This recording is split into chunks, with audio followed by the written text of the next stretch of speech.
फुले शाहू आंबेडकरी समतेचे विचार रुजवणाऱ्या सगळ्या महामानवांना त्रिवार अभिवादन करतो। मंचावर उपस्थित सगळे मान्यवर, इथे उपस्थित सगळ्या माझ्या माता भगिनींनो, माझ्या बंधूंनो आणि या क्रांतीतल्या साथीदारांनो, तुम्हा सर्वांना माझा क्रांतिकारी जय भीम। आज आपण मुक्तीभूमी येवला इथे जमलो। जेव्हा बाबासाहेबांना काळाराम मंदिरामध्ये प्रवेश नव्हता दिला, त्याच्यानंतर 14 ऑक्टोबर रोजी याच येवल्यामध्ये, याच मुक्तीभूमीमध्ये बाबासाहेबांनी एक महत्वाची घोषणा केली होती की जो धर्म माणसाला माणूस म्हणून जगवत नाही, जो धर्म आम्हाला अस्पृश्य म्हणून जगवतो आणि आम्हाला जनावरांसारखा जगवतो, त्या धर्माशी आम्ही नातं तोडणार आहोत। आणि म्हणून त्यांनी ही घोषणा केली की जरी मी हिंदू म्हणून जन्माला आलो असो तरी मी हिंदू म्हणून मरणार नाही। त्या ठिकाणी आपण जमलोय, म्हणून या विचारांना मी अभिवादन करतो आणि एकदा जय भीम करतो। आज आपल्या सर्वांसमोर परत एक अशीच परिस्थिती आली आहे जिकडे आपल्याला एक महत्वाची भूमिका घ्यायला लागणार आहे, महत्वाची लढाई उभी करायला लागणार आहे आणि एक महत्वाचा एल्गार पुकारायला लागणार आहे। तो एल्गार पुकारायला लागणार आहे, ती लढाई लढायला लागणार आहे दोन गोष्टींसाठी। सर्वात प्रथम बाबासाहेबांची आपल्याला चळवळ, बाबासाहेबांचे विचार हे आपल्याला पुढे घेऊन जायचे, पण त्याच्या आधी आपल्याला एक महत्वाची लढाई लढायला लागणार आहे, एक एल्गार पुकारायला लागणार आहे की आतापर्यंत आपली चळवळ जिथपर्यंत आली आहे, आतापर्यंत आपण जो पुढार केलाय तो वाचवून ठेवायला आणि इकडच्या मनुवादी ताकदींशी, इकडच्या RSSशी, इकडच्या संघाशी लढायला। आपण जर भारताची, महाराष्ट्रातली गेल्या 10 वर्षामध्ये परिस्थिती बघितली असेल तर प्रत्येक जिल्ह्यामध्ये, प्रत्येक तालुक्यामध्ये जातींच्या आधारावरती, धर्माच्या आधारावरती दंगली घडवण्यात येत आहेत। आपलं जे एक प्रेरणास्थान होतं, श्रद्धास्थान होतं, जिकडे आपण 1 जानेवारी रोजी वंदन करायला जायचो भीमा कोरेगावला, तिकडे या धारकऱ्यांनी, मधुवाद्यांनी हल्ला केला। आपल्याच पक्षाचा एक तरुण पोरगा होता, अक्षय भालेराव, नांदेड जिल्ह्यामध्ये त्यांनी सर्वात पहिले आपल्या गावामध्ये जयंती केली, म्हणून अक्षय भालेरावांना तिकडच्या जातीवाद्यांनी त्यांचा मर्डर केला, त्यांचा खून केला। रोहित वेमुल्ला सारखे विद्यार्थी, दर्शन सोलंकी सारखे विद्यार्थी त्यांना उच्च शिक्षणामध्ये, महाविद्यालयांमध्ये अशी परिस्थिती करून ठेवतात की त्यांना आत्महत्या करायला भाग येते। आणि म्हणून आम्ही मानतो की ही आत्महत्या नाही, हा एक पॉलिटिकल इन्स्टिट्यूशनल मर्डर आहे, तो एक खून आहे। आणि आज आपल्याला एक महत्वाची लढाई उभी करायची आहे।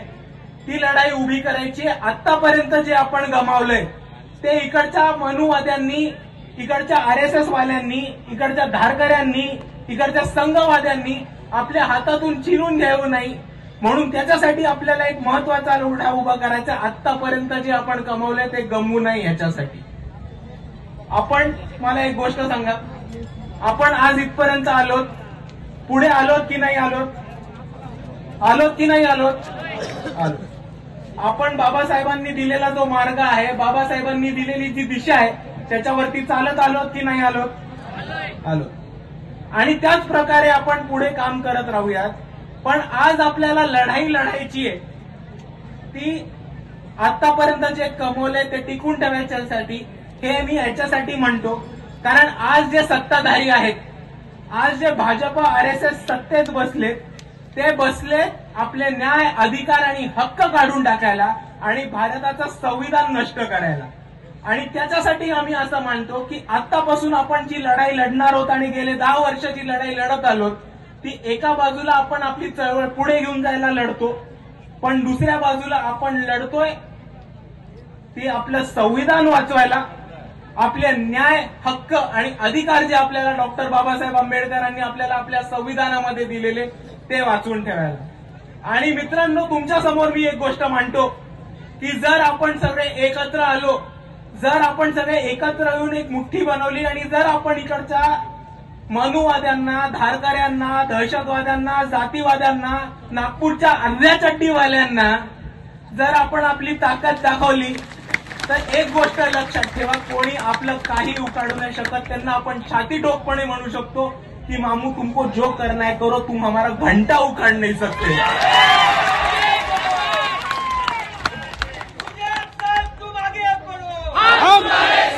एक महत्वाची घोषणा आपल्याला बाबासाहेबांनी केलेली ती म्हणजे शिका, संघटित व्हा आणि संघर्ष करा.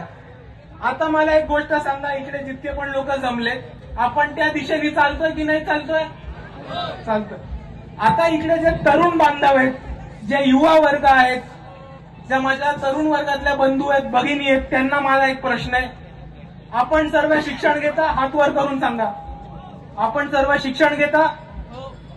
अभ्यास करता? नक्की बाळासाहेब बसले, खोटं नका बोलू. शिक्षण घेता, अभ्यास करता? आता मला एक गोष्ट सांगा खास करून, की आपण शिक्षण घेता, अभ्यास करता, आपल्या सर्वांना पास व्हायची गॅरंटी आहे? हो. आता मला अजून एक खरा प्रश्न सांगा. अभ्यास करतो, शिक्षण पण करतो, पास व्हायची पण गॅरंटी आहे, पण पास झाल्यानंतर खरं मला विचार करून, एक मिनिट विचार करून सांगा की पास झाल्यानंतर असे किती लोक आहेत ज्यांना खात्री आहे, ज्यांना आश्वासन आहे, ज्यांना गॅरंटी आहे की मला इकडे नोकरी मिळणार आहे? नाहीये. असे खूप कमी लोक आहेत.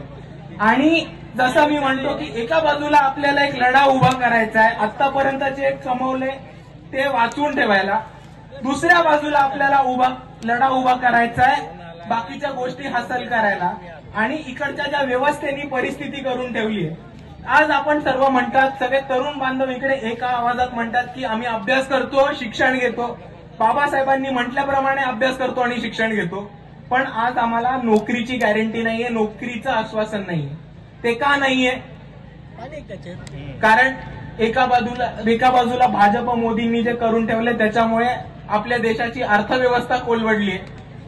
दुसऱ्या बाजूला बाळासाहेब म्हणतात तसे नरेंद्र मोदी आणि इकडचं भाजप दारुड्यासारखा हे देश विकायला निघायला लागलंय. आपलं एअर इंडिया विकायला निघालेत, इंडियन रेल्वेज विकायला निघालेत, BSNL विकून टाकले, आपले जितके पण बंदर असतील, पोर्ट असतील ते विकून टाकले. महाराष्ट्राचं MSEB आता जिल्हा पातळीवरती विकायला निघाले. BEST मुंबईमधलं ऑलरेडी अदानीच्या खिशात टाकून दिलंय. आणि हा लढा आपल्याला जो लढायचा आहे तो आपल्याला नोकऱ्या, आपली अर्थव्यवस्था आणि पुढची वाटचाल टिकवून ठेवायला लढायचं. आपण सर्वांनी एक लक्षात घेऊया की आज आपण एका पद्धतीने पुढे चाललोय, जोरदार पद्धतीने पुढे चाललोय. आणि इकडचे जे प्रस्थापित आहेत, इकडचे जे आतापर्यंत सत्ताधारी आहेत, त्यांना आपली वाटचाल बघून त्यांची इकडे अक्षरशः फाटतीये अशी वस्तुस्थिती. एक लक्षात ठेवा की आज आता कोणताही असा क्षेत्र नाहीये ज्याच्यामध्ये आपण आपला ठसा उमटला नाहीये. आपल्याच महाराष्ट्राचे सिद्धांत कांबळे आहेत, त्यांनी मागच्या महिन्यामध्ये एशियन गेम्समध्ये ब्रॉन्झ मेडल रनिंग रेसमध्ये भारतासाठी मिळवलं. मोना मेश्राम आहेत, ज्या क्रिकेटमध्ये भारताच्या कॅप्टन राहिलेल्या आहेत आणि ज्या क्रिकेट खेळतात. आपण जर 10 वर्षापूर्वी टीव्ही लावला असेल तर आपल्याला टीव्हीवरती एकही चित्र दिसणार नाही ज्याच्यामध्ये आपलं प्रतिनिधित्व होतं. जर 10 वर्षापूर्वी कुठलीही सिरियल सिनेमा काढला असेल तर त्याच्यामध्ये असं बघून वाटतं की ह्या देशामध्ये दलित किंवा बौद्ध राहतच नाहीत का. पण आज ती परिस्थिती बदलली आहे. आज इकडे नागराज मंजुळे असतील, पार रणजित असतील, नीरज घेवाने असतील, त्यांनी आपलं प्रतिनिधित्व मोठ्या चित्रपटामध्ये उभं करणं सुरू केलंय. दुसऱ्या बाजूला जे एक ब्लॉक चेन एक्सपर्ट म्हणून उभे राहिले तसे गौरव सोमवंशी आहेत. आणि आपण ह्याचा सगळ्याचा अभ्यास केला आणि या सगळ्याचं आकलन एका बाजूला ठेवलं तर आपल्या सर्वांच्या समोर येईल की आपण कुठल्याही बाजूनी कमी पडत नाही आहोत, आपण कुठल्याही क्षेत्रात मागे नाही आहोत. मग ह्यांचं षडयंत्र कसं बदललं की यांनी या देशामध्ये खासगीकरणाची सुरुवात केली. इकडच्या अंगणवाड्या बंद करायचा प्रयत्न केला, पब्लिक शाळा बंद करायचा प्रयत्न केला, ज्यांनी आपल्या शिक्षणाचे मार्ग बंद होतील. बरेच महाराष्ट्रातले, भारतातले महाविद्यापीठ असतील, त्या महाविद्यापीठांना, महाविद्यालयांना खासगीकरणाचं स्वरूप चालू केलं. म्हणजे आपल्या पोरांना तिकडे ऍडमिशन नाही मिळणार. जितकं खासगीकरण हे पब्लिक सेक्टरमध्ये आणत जातील तसं आरक्षणावरती मोठी गदा येत जाईल आणि आपल्या प्रगतीचा, आपल्या प्रोग्रेसचा रास्ता तिकडेच अडकला जाईल. आणि या सर्वांवरती आपल्याला मात करायचा असेल तर त्याला एकच उपाय आहे. जसं येवल्यामध्ये 1930 साली बाबासाहेबांनी एक धार्मिक बंड पुकारला होता, हे म्हणून की मी जरी हिंदू म्हणून जन्माला आलो असेल तरी मी हिंदू म्हणून मरणार नाही, तसं आज आपल्या सर्वांना एक एल्गार पुकारायला लागणार आहे राजकीय पातळीवरती की आता ह्यापुढे आम्ही मतदान करू, ह्यापुढे जर आम्ही कोणताही आमदार खासदार पाठवू संसदेमध्ये, इकडच्या विधानसभेमध्ये, तर तो आंबेडकरी विचारधारेचाच असणार आहे. आणि मित्रांनो, आज जी देशाची दुर्मिळ अर्थव्यवस्था आहे, आज जे खासगीकरण चालू आहे, आज जे कंत्राटीकरण चालू आहे, त्यावरती आपल्याला उपाय करायचा असेल तर त्याला एकच उपाय आहे, त्याच्यावर मात करायला एकच उपाय, तो म्हणजे ह्या भारतातली आणि ह्या महाराष्ट्रातली सत्ता आपल्या हाती घेणं. आणि जोपर्यंत आपल्या हाती सत्ता येत नाही तोपर्यंत आपण पॉलिसीज वरती भाष्य करू शकत नाही, आपण पॉलिसी बदलू शकत नाही आणि पॉलिसी लिहू पण शकत नाही. म्हणून आपल्याला हाच निर्धार करायचा आहे की आपण येणाऱ्या सगळ्या लढायांमध्ये एक महत्वाची राजकीय भूमिका घेऊ आणि त्याच वाटचालीने चालू. आपल्या सर्वांना पक्ष माहिती आहे? आपल्या सर्वांना पक्ष माहिती आहे? काय पक्षाचं नाव? काय पक्षाचं नाव? मोठ्याने म्हणा, नाशिक मधल्या प्रास्ताविकांना जाऊ देत. काय पक्षाचं नाव? अजून जरा मोठ्याने करा. नागपूर मधले अर्धे चड्डी वाजले हादरले पाहिजेत. काय आपल्या पक्षाचं नाव?